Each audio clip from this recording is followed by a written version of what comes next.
সবচেয়ে বেশি ভালোবাসি বাবাকে। আর সবচেয়ে বেশি মিস করব ফাহাদ ভাইকে, কারণ তার সাথে আমার ঝগড়াঝাটি বেশি।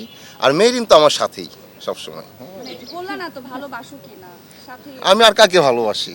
তো এটা বলো। এটা কি প্রশ্ন করতে হয়? ভালোবাসার কথা আমি মুখে বলতে পারি না খুব একটা, এই আর কি। যেমন আমি রাজ ভাইকে অনেক বেশি ভালোবাসি, এটা আমি বলতে পারি না, তো বলে ফেললাম আর কি কৌশলে রাজ ভাই।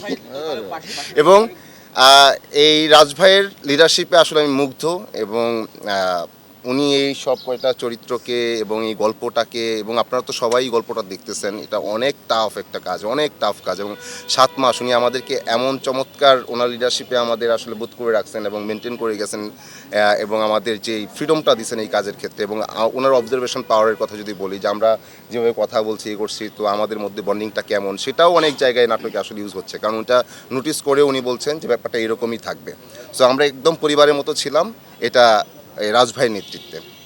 এবং রাজভাই যত চমৎকার একটা গল্প আমাদের উপহার দিচ্ছেন, এবং নানা প্রজন্মের কাছে সামনে এই গল্পটা নিয়ে কথা হবে, এবং তার সাথে আমাদের নিয়েও কথা হবে। তার জন্য রাজভাই আপনাকে স্যালুট।